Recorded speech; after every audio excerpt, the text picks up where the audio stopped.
అనేక సమస్యల ద్వారా ఇబ్బంది పడుతూ ఉంటారు. ఆ సమస్యలన్నీ గ్రహదోషం ద్వారానే వస్తున్నాయి అనుకుంటాం మనం. అంటే ఒక పెళ్ళి అవ్వలేదు, పెళ్ళిళ్ళు అవ్వట్లేదు, కుజదోషం ద్వారా పెళ్ళి అవ్వట్లేదని, లేదు ఉద్యోగం రావట్లేదు, శని ఎఫెక్ట్ ఉంది, శని బాగాలేదు, శని దోషం వల్లే నాకు అన్ని కష్టాలు వస్తున్నాయి, ఉద్యోగం రావట్లేదు, ఎన్ని ప్రయత్నాలు చేసినా రిజల్ట్ రావట్లేదు.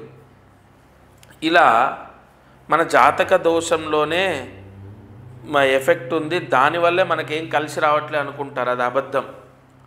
జాతకపరమైన దోషాలు వెంటనే పోతాయి. మనం ఏదైనా జపం చేసినా, పూజ చేసినా, హోమం చేసినా, ఒక గుడికి వెళ్ళి పూజ చేసుకున్నా దోషాలు పోతాయి.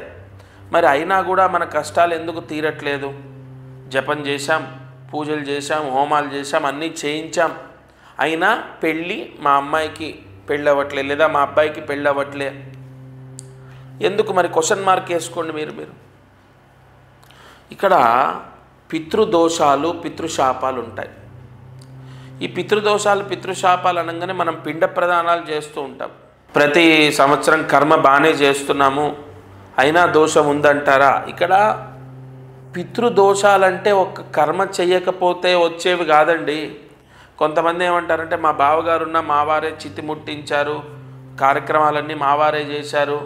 అసలు ఆ పితృదోషము మీరు కర్మ చేయడం ద్వారా, లేదంటే మీ బావగారు చేసే బదులు మీరు చేయడం ద్వారా వచ్చేటటువంటి దోషం గురించి నేను మాట్లాడట్లేదు. ఎందుకంటే అది కాశీలోనో, గయలోనో, లేదంటే గోకర్ణంలోనో మీరు చేస్తే అది అయిపోతుంది. అది కాదు నేను చెప్పేది. ఇక్కడ పితృ రుణ శాపం అంటే మీ గత జన్మ నుంచి మీరు అది మోసుకొని వస్తారు. పితృ రుణ శాపము అంటారు దాన్ని. ఆ పితృ రుణ శాపం మీ జాతకంలో మీకు, మీ పిల్లలకు వస్తే గుర్తుపెట్టుకోండి, మీకు మీ పిల్లలకు వస్తుంది, రాకపోతే ఎవరికి రాదు.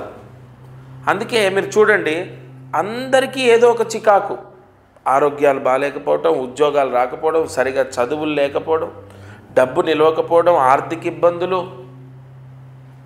వస్తేనేమో తండ్రికి పిల్లలకు ఉంటుంది, లేకపోతే ఉండదు. ఈ పితృ రుణ శాపము ఎలా పోతుంది అంటే, ఫలానా మీ వంశానికి సంబంధించి 3 తరాల పేర్లు తీసుకుంటాను అంటే తండ్రి పేరు, తాత పేరు, ప్రజెంట్ ఉన్న మీ పిల్లల పేర్లు తీసుకొని ఈ 3 తరాల పేర్లను బట్టి మీ జాతకాన్ని బట్టి ఒక పరిహారం వస్తుంది. ఆ పరిహారాన్ని మీరు చేసిన వెంటనే పితృ రుణ శాపం పోతుంది. ఇది మనం పిండ ప్రదానాలు చేసేది కాదు.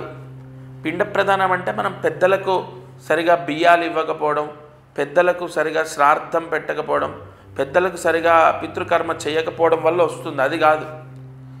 అది సంతానం లేక ఇబ్బందులు పడుతుంటారు. ఎవరైతే పెద్దలకు సరిగా తర్పణం విడిచిపెట్టరో, ఎవరైతే పెద్దలకు పిండాలు పెట్టరో, ఆ దోషం ఏంటంటే సంతానం లేక ఇబ్బంది పడతారు. కానీ ఇది అది కాదు. పితృరుణ శాపం అంటే సంతానానికి ఇబ్బంది, అంటే పిల్లలకు జాబులు లేక, పిల్లలు సరిగా చదువుకోక, చెప్పిన మాట వినక, అలాగే యజమాని భార్యకి ఏదో ఒక గొడవలు, లేదా ఇంట్లో ఎవరికొకరికి ఆరోగ్య సమస్య, లేదు ఆర్థిక పీడలు, అప్పులు, ఇబ్బందులు. అంటే ఈ పితృరుణ శాపం అందరినీ టార్గెట్ చేస్తుంది. దానికి మీ పేరు, మీ పిల్లల పేర్లు, మీ తండ్రి పేరు, 3 తరాల పేర్లలోనే పరిహారం ఉంటుంది.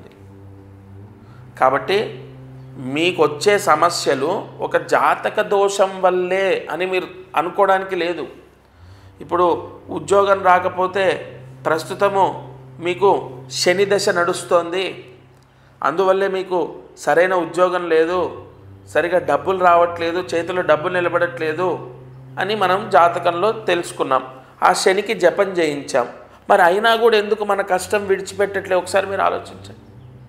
అలా పెళ్ళి గురించి కానీ, ఉద్యోగం గురించి కానీ, విదేశాలకు వెళ్ళాలి, లైఫ్ సెటిల్ అవ్వాలి, మంచి జాబ్ రావాలి, సొంత ఇల్లు కట్టుకోవాలి. ఆ సొంత ఇంటికి కూడా ఉంటుంది ప్రభావం. ఎందుకంటే సొంత ఇల్లు లేక కూడా మనం చాలా సఫర్ అవుతూ ఉంటాం. అంటే సరైన సెటిల్మెంట్ లేదు కదా. సొంత ఇల్లు కట్టుకోవాలి, లేదంటే ఆర్థిక ఇబ్బందులు, అప్పులు పోవాలి. ఇలాంటి ప్రశ్నలకు మనం ఏదో కంగారు పడిపోయి భారీగా ఖర్చు పెట్టి విపరీతంగా పరిహారము యజ్ఞయాగాది క్రతువులు అక్కర్లేదు.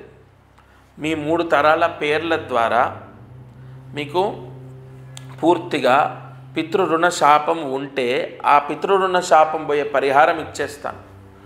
అందరికీ పలానా గుడికి వెళ్ళి ఒక దీపం వెలిగించండి లేదా పలానా గుడిలో నిద్ర చేయండి అని ఉండదు. ఎందుకంటే ఒక్కొక్కరి వంశం ఒకలాగుంటుంది, ఒక్కొక్కరి పేర్లు ఒకటి ఉంటాయి.